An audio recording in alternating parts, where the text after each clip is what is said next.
Hello friends, welcome to my channel. दोस्तों, आज हम बात करने जा रहे हैं एमपी टेट के आपके 8 मार्च के इंपॉर्टेंट क्वेश्चन के बारे में। आज 8 मार्च को आपके एमपी टेट के जो भी क्वेश्चन आपके पूछे गए हैं उनका एनालिसिस हम आपके लिए लाए हैं। तो आपको हम समय समय पर एनालिसिस लेकर आते हैं। आप हमारे वीडियो को लाइक जरूर कर लें और वीडियो को सब्सक्राइब जरूर कर लें, जिससे आपको आने वाली वीडियो की नोटिफिकेशन मिलती रहे। तो चलिए दोस्तों, स्टार्ट करते हैं।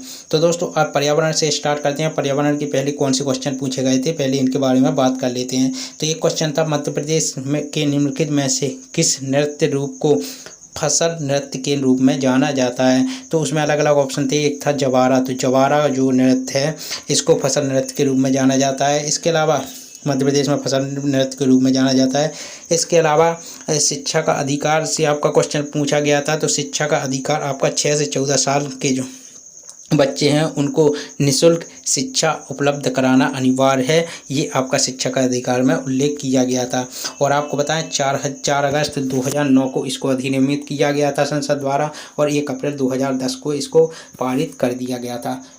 इसके अलावा यहाँ पर आपको बताएं हम्पी के स्मारक जो यूनेस्को की विश्व धरोहर स्थलों की सूची में शामिल थे, कहाँ स्थित हैं। तो यह है आपके कर्नाटक राज्य में। कहाँ पर? तुंगभद्रा नदी के पास, बल्लारी जिले में। इसके अलावा मध्य प्रदेश में से किस राज्य के साथ अपनी सीमा साझा नहीं करता है, ये क्वेश्चन पूछा गया था।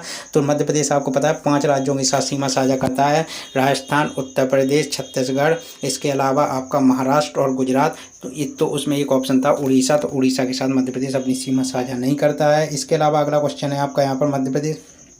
एक चीज़ और ध्यान रखिए, मध्य प्रदेश का जनसंख्या की दृष्टि से 5वां स्थान है, क्षेत्रफल में दूसरा है। जनसंख्या में 5वां और क्षेत्रफल में दूसरा स्थान। इसके अलावा मध्य प्रदेश के जंगलों से प्रसिद्ध तेंदुपत्ते किसमें उपयोग किए जाते हैं, यह क्वेश्चन पूछा गया था। तो इसका राइट आंसर था बीड़ी उद्योग। इसके अलावा अगला क्वेश्चन पूछा गया था, निम्नलिखित में से कौन जैव ईंधन सामग्री का उदाहरण नहीं है। तो इसमें से अलग अलग ऑप्शन थे। तो कोयला जो है वह जैव ईंधन सामग्री का उदाहरण नहीं है। इसके अलावा यहाँ पर किसको भारत का प्लास्टिक मैन कहा जाता है, यह भी क्वेश्चन आया था। तो राजगोपालन वासुदेवन को भारत का प्लास्टिक मैन कहा जाता है। काली मिट्टी किस प्रकार की फसल के लिए आदर्श है। तो यह है आपकी कपास की फसल के लिए आदर्श है। इसके अलावा क्वथन और वाष्पीकरण के बीच आपको अंतर यहाँ पर बताना था, उसमें अंतर पूछा गया था और अलग अलग उसमें ऑप्शन दिए गए थे। तो आपको बता दें वाष्पीकरण जो होता है वह किसी भी तापमान पर हो सकता है, जबकि क्वथन जो है एक निश्चित तापमान पर होता है। इसके अलावा अगला क्वेश्चन पूछा गया था ऊर्जा का नवीनीकृत स्रोत। तो ऊर्जा का नवीनीकृत जो स्रोत होते हैं उनको गैर पारंपरिक स्रोत भी कहा जाता है। तो गैर पारंपरिक स्रोत भी कहा जाता है। तो यहाँ पर आपको बता दें ऊर्जा के नवीनीकृत स्रोत में आपके कौन कौन है? सौर ऊर्जा, ज्वारीय ऊर्जा, पवन ऊर्जा, परमाणु ऊर्जा, भूतापीय ऊर्जा, ये सारे आपके ऊर्जा के क्या हैं, आपके नवीनीकृत या स्रोत हैं, नवीनीकृत स्रोत। इसके अलावा अगला क्वेश्चन आपका यहाँ पर पूछा गया था, जो ओजोन है, ओजोन में कितने परमाणु होते हैं, यह क्वेश्चन पूछा गया था। तो आपको पता है ओजोन का यहाँ पर आपका ये फार्मूला क्या होता है या इसको कैसे डिनोट करते हैं। तो इसको O3 से डिनोट करते हैं। तो ओजोन में आपके 3 ऑक्सीजन के परमाणु होते हैं। तो कितने परमाणु होते हैं? 3 परमाणु होते हैं। और ध्यान रखना है ओजोन ऑक्सीजन का एक अपर रूप है, ये आपको ध्यान रखना है।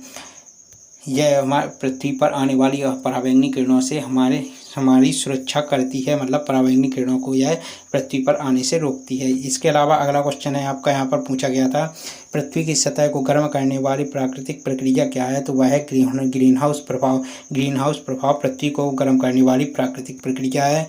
इसके अलावा यहाँ पर क्योटो प्रोटोकॉल के बारे में पूछा गया था। तो क्योटो प्रोटोकॉल किस सम्मेलन से संबंधित है। तो यह है जलवायु सम्मेलन से संबंधित। और क्योटो आपका कहाँ पर है? जापान में, यह भी आपको ध्यान रखना है। कौन सी गैस अम्लीय वर्षा की घटना से संबंधित है। तो नाइट्रोजन ऑक्साइड और सल्फर डाइऑक्साइड, यह आपके क्या है? नाइट्रोजन डाइऑक्साइड और सल्फर डाइऑक्साइड, ये आपके अम्लीय वर्षा से संबंधित है। इसके अलावा BCCI का यहाँ पर फुल फॉर्म पूछा गया था। तो BCCI का फुल फॉर्म क्या होता है? Board of control for cricket in India, यह होता है। इसके अलावा विश्व पृथ्वी दिवस कब मनाया जाता है? 22 अप्रैल को मनाया जाता है।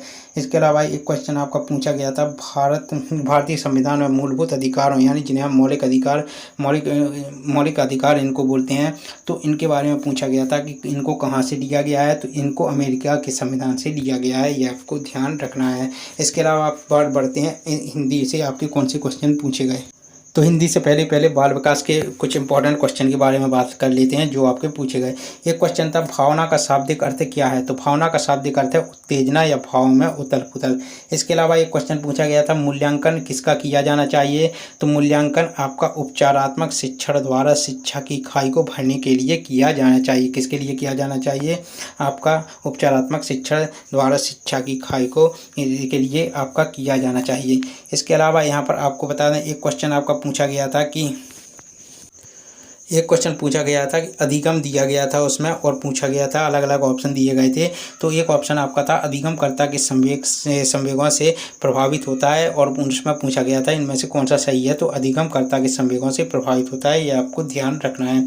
इसके अलावा यहाँ पर आपको बता दें, एक क्वेश्चन आपका पूछा गया था कि बच्चों के विकास की व्यक्तिगत विभिन्नताओं को किस पर प्रतिरूपित किया जा सकता है? तो किस पर प्रतिरूपित किया जा सकता है? तो आनुवांशिकता एवं पर्यावरण की पारस्परिकता पर प्रतिरूपित किया जा सकता है। किस पर प्रतिरूपित इस पर किया जा सकता है।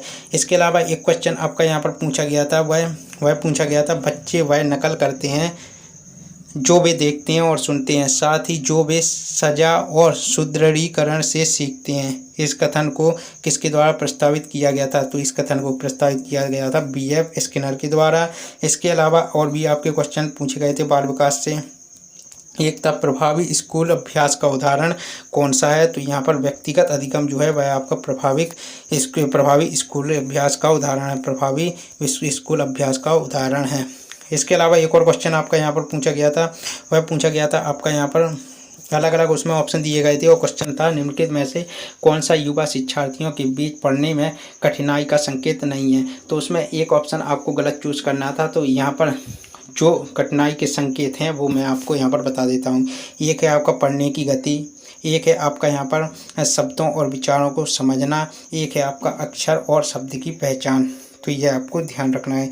इसके अलावा यहाँ पर थमेटिक अपरसेप्शन टेस्ट भी यहाँ पर आपका पूछा गया था कि थमेटिक अपरसेप्शन टेस्ट जो एक आपकी मापने की एक डिवाइस है या उपकरण है, ये आपको पूछा गया था किसको मापने का एक उपकरण है? तो यह है व्यक्तित्व या पर्सनालिटी को मापने का एक उपकरण है, यह आपको ध्यान रखना है। इसके अलावा यहाँ पर आपको बताएं, एक क्वेश्चन था, निम्नलिखित में से कौन सी पूर्व संक्रियात्मक चिंतन की सीमा नहीं है? तो यह पूर्व संक्रियात्मक चिंतन की सीमा कौन सी नहीं है? तो वह है, यहाँ पर अलग अलग ऑप्शन थे, उसमें एक ऑप्शन था प्रतीकात्मक विचार का विकास। इसके अलावा और भी क्वेश्चन आपके यहाँ पर पूछे गए थे, जैसे यहाँ पर एक क्वेश्चन था आपका, चित्र रचना को शामिल करने वाली गतिविधियों के रूप में समस्याओं का समाधान किए जाने को क्या कहा जाता है? तो इसको कहा जाता है अशाब्दिक परीक्षण, अशाब्दिक परीक्षण। इसके अलावा एक क्वेश्चन आपका यहाँ पर पूछा गया था, निम्नलिखित में से कौन सा वाइगोत्स्की द्वारा प्रस्तावित निजी भाषण के संबंध में सही है? अलग अलग उसमें ऑप्शन दिए गए थे। तो निजी भाषण के संबंध में क्या निजी भाषण आपका क्या दर्शाता है? तो यह दर्शाता है कि बच्चे भाषण का उपयोग अपने कार्यों का मार्गदर्शन करने के लिए करते हैं, ये आपका इसका मार्गदर्शन करने के लिए करते हैं, ये आपको ध्यान रखना है। इसके अलावा और आपके क्वेश्चन पूछे गए थे, एक क्वेश्चन था आपका, निम्नलिखित में से कौन से मनोवैज्ञानिक भाषा के विकास से जुड़े हैं? तो वह है नॉर्म चॉम्स्की। उसमें अलग अलग आपके ऑप्शन दिए गए थे, उसमें नॉर्म चॉम्स्की भी दिए गए थे। कक्षा में एक शिक्षक ने छात्रों से अपने साथियों का आकलन करने के लिए कहा, यहाँ शिक्षक किस बात का प्रोत्साहन कर रहा है? तो वह कर रहा है सहकर्मी मूल्यांकन का, यह आपको ध्यान रखना है। अभ्यास के नियम का अर्थ है क्या है? अभ्यास के नियम का अर्थ, तो अभ्यास के नियम का अर्थ है अभ्यास के माध्यम से अधिगम होता है।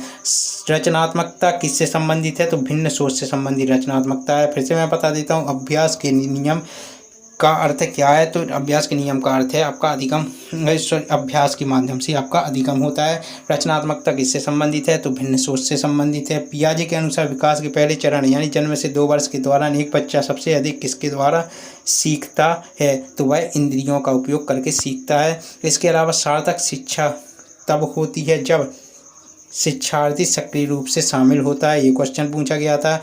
इसके अलावा निम्नलिखित में से कौन सा शिक्षण का सूत्र नहीं है? तो उसमें अलग अलग ऑप्शन थे, तो निगमन से आगमन की ओर यह आपका शिक्षण का सूत्र नहीं है। निम्नलिखित में से यह आपका निगमन से आगमन की ओर यह आपका शिक्षण का सूत्र नहीं है, निम्नलिखित में। इसके अलावा अगला क्वेश्चन पूछा गया था, निम्नलिखित में से कौन सी प्रगतिशील शिक्षा की विशेषता नहीं है? अलग अलग उसमें ऑप्शन दिए गए थे, तो आपको बताना था कि कौन सी प्रगतिशील शिक्षा की विशेषता नहीं है। तो छात्र का ज्ञान केवल एक छात्र का ज्ञान केवल एक परीक्षण द्वारा मापा जा सकता है, यह आपकी प्रगतिशील शिक्षा की विशेषता नहीं है। ये आपका राइट आंसर था। इसके अलावा बच्चों की त्रुटियों के बारे में निम्नलिखित में से कौन सा कथन सही नहीं है? तो बच्चों की त्रुटियों के बारे में कौन सा कथन सही नहीं है? तो यह सब उनकी लापरवाही है, यह सब उनकी लापरवाही है। आपके ऑप्शन में ये ऑप्शन दिया गया था, और भी कुछ ऑप्शन थे, तो उसके अनुसार आपको चूज़ करना था, तो ये इसका राइट आंसर था। इसके अलावा कक्षा में श्रवण हानि वाले बच्चों को किसके द्वारा सिखाया जाना चाहिए? ये क्वेश्चन पूछा गया था। तो उनको दृश्य उत्तेजना और प्रौद्योगिकी का विकास करके सिखाया जाना चाहिए। इनमें से कौन से सामाजिकीकरण के माध्यमिक कारक हैं? तो यहाँ पर स्कूल और पड़ोसी सामाजिकीकरण के माध्यमिक कारक हैं। यह क्वेश्चन आपका पूछा गया था। निम्नलिखित में से कौन सी बुद्धि श्रेणी हार्वर्ड गार्डनर ने अपने कई बहुबुद्धि सिद्धांत में नहीं सुझाई है? तो वह व्यवहारिक कौशल की जो है आपकी जो है बुद्धि श्रेणी को यहाँ पर आपके बुद्धि श्रेणी को हार्वर्ड गार्डनर ने अपने कई बहुबुद्धि सिद्धांत में नहीं सुझाया है। इसके अलावा दृश्य की कमी वाले 5वीं कक्षा के छात्र के साथ क्या करना चाहिए? तो दृश्य की कमी वाले 5वीं कक्षा के छात्र के साथ क्या करना चाहिए? तो उसे कक्षा में सामान्य रूप से व्यवहार किया जाना चाहिए और ऑडियो सीडी के माध्यम से सहायता प्रदान की जानी चाहिए।